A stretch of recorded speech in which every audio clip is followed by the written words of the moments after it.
Hi everyone, welcome to chemistry knowledge by Jyoti.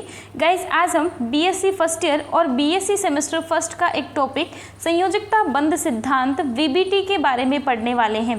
Guys, VBT या valence bond theory हमें क्या कहती है, ये हमें बताती है कि किस प्रकार से सह संयोजक बंध का निर्माण होता है। डिटेल में डिस्कस करने वाले हैं। तो गाइस देखिएगा, यह सिद्धांत हाइटलर तथा लंडन ने दिया। दो साइंटिस्ट थे, हाइटलर व लंडन, उनके द्वारा ये सिद्धांत दिया गया। इस सिद्धांत के अनुसार यह माना जाता है कि बंध का निर्माण तब होता है जब दूर स्थित कोई ऐसे दो कक्षक जिनमें केवल एक एक इलेक्ट्रॉन उपस्थित हो और उनका चक्रण विपरीत दिशा में हो, तब एक दूसरे के निकट आते हैं तो उनमें अतिव्यापन हो जाता है। और अतिव्यापन से जिस बंध का निर्माण होता है उसे हम सहसंयोजक बंध कहते हैं। ऐसा ही सिद्धांत में कहा गया है। एग्जाम्पल दिया गया है हाइड्रोजन का। तो गाइस, इसने क्या कहा, दो कक्षक होने चाहिए जिनमें क्या होना चाहिए, एक एक इलेक्ट्रॉन उपस्थित होने चाहिए। यहाँ हम हाइड्रोजन लेते हैं तो किसी एक हाइड्रोजन परमाणु की बात करें तो उसके 1s कक्षक में एक इलेक्ट्रॉन होता है। ये हमने गोलाकार 1s कक्षक बनाया है और उसमें एक इलेक्ट्रॉन दिखाया है। दूसरा हमने सेम हाइड्रोजन परमाणु लिया है जो कि 1s कक्षक में एक इलेक्ट्रॉन रखता है, उसका 1s कक्षक बनाया और यहाँ पे एक इलेक्ट्रॉन दिखाया। अब यहाँ पे कहा गया है जिसमें एक एक इलेक्ट्रॉन हो और उनका चक्रण विपरीत दिशा में हो, तब वो एक दूसरे के निकट आएंगे और अतिव्यापन करेंगे। यहाँ से देखना, दोनों मिल गए और दोनों ने मिलकर क्या किया है, अतिव्यापन किया है। इस अतिव्यापित क्षेत्र में हमें दो इलेक्ट्रॉन प्रेजेंट दिखाई दे रहे हैं। मीन्स साझेदारी से ये दोनों इलेक्ट्रॉन एक दूसरे के पास हो गए, जिसे हम अतिव्यापन कह रहे हैं। अतिव्यापित क्षेत्र में जो दो इलेक्ट्रॉन आए हैं, इनसे यहाँ पे सहसंयोजक बंध का निर्माण हो जाता है। तो गाइज, इस प्रकार से हाइड्रोजन परमाणु से H2 अणु बन गया है। कैसे हुआ, यहाँ पे दोनों कक्षक आपस में मिले जिसे हमने अतिव्यापन कहा। अतिव्यापित क्षेत्र में एक एक इलेक्ट्रॉन जो थे दोनों एक साथ प्रेजेंट होंगे, चक्रण कैसा रहेगा, विपरीत रहेगा। इस प्रकार से H2 अणु का निर्माण होता है। अब इस सिद्धांत के कुछ इंपॉर्टेंट पॉइंट्स दिए गए हैं जो कि हमें देखने हैं। महत्वपूर्ण बिंदु करके मैंने यहाँ पे लिखा है। सबसे पहला देखना, बंध का निर्माण परमाणुवीय कक्षकों के अतिव्यापन से होता है। बंध का निर्माण कब होता है, जब परमाणुवीय कक्षकों में अतिव्यापन होता है। तो गाइस, यहाँ पे आप देखना, यहाँ पे हाइड्रोजन परमाणु था, यहाँ पे भी हाइड्रोजन परमाणु की फॉर्म में है। ये परमाणुवीय कक्षक थे, इन कक्षकों में यहाँ पे देखना अतिव्यापन हुआ है। तो अतिव्यापन से H2 अणु बना और H2 अणु का मतलब है कि हाइड्रोजन के बीच में क्या हो गया है, बंध का निर्माण हो गया है। नेक्स्ट पॉइंट देखना, दो परमाणुओं के सहसंयोजक बंध का निर्माण उनके ऐसे कक्षकों के परस्पर अतिव्यापन से होता है जिनमें केवल एक एक इलेक्ट्रॉन होता है और इलेक्ट्रॉनों का चक्रण विपरीत दिशा में होना चाहिए।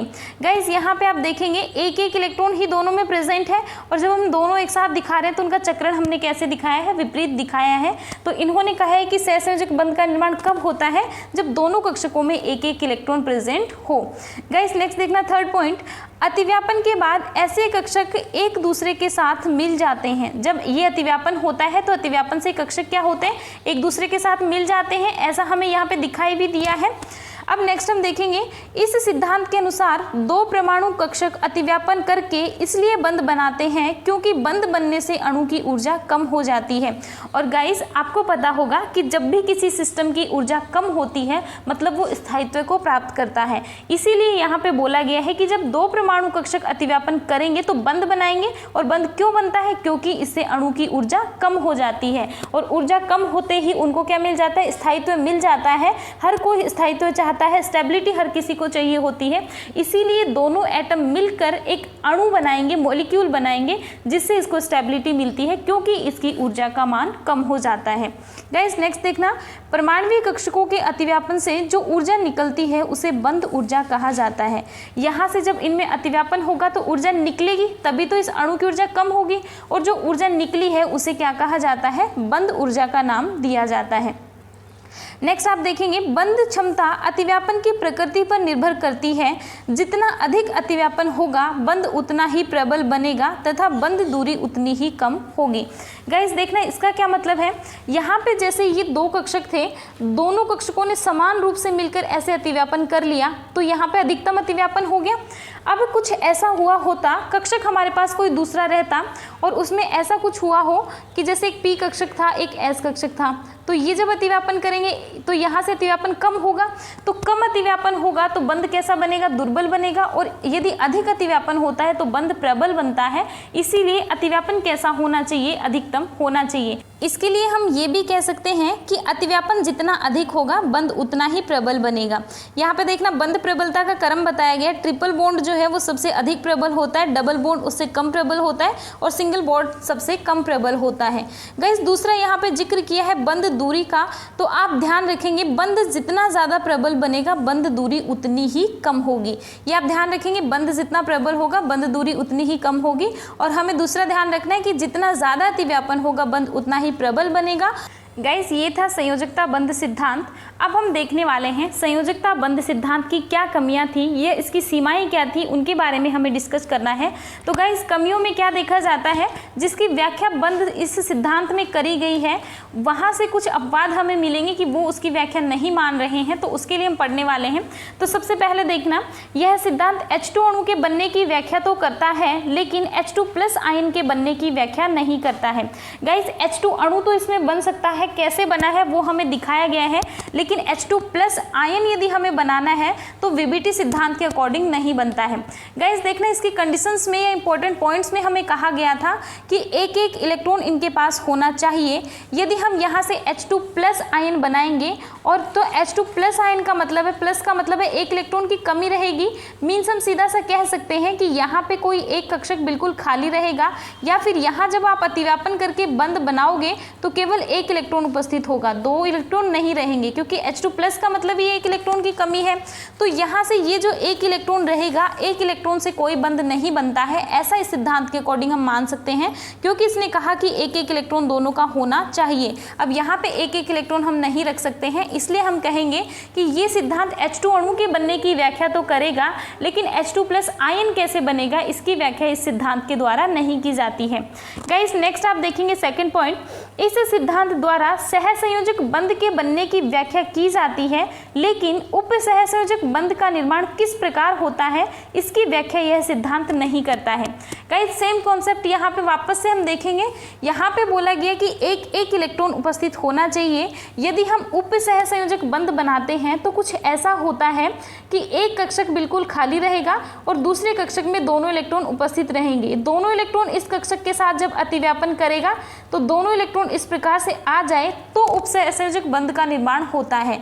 लेकिन इसमें पहले ही कहा गया है इसकी शर्तों में कि एक एक इलेक्ट्रॉन उपस्थित होना चाहिए, तो एक एक इलेक्ट्रॉन इसमें नहीं है, एक तो बिल्कुल खाली है और एक में दो इलेक्ट्रॉन है, इसलिए यह सिद्धांत उप सहसंयोजक बंध के बनने की व्याख्या नहीं करता है। इसके द्वारा केवल सहसंयोजक बंध का बनना ही समझाया गया है। गाइज ये थे दो सीमाएं या कमियां। अब तीसरी कमी हम देखने वाले हैं। तीसरी कमी देखना, किसी सहसंयोजक बंध में आयनिक गुण भी उपस्थित होते हैं, यह आयनिक गुण कितना प्रतिशत होंगे इसकी व्याख्या यह सिद्धांत नहीं करता है।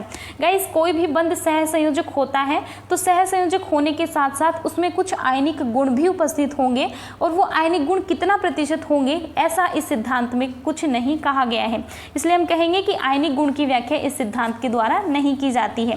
गाइस देखिएगा आयनिक का क्या मतलब होता है।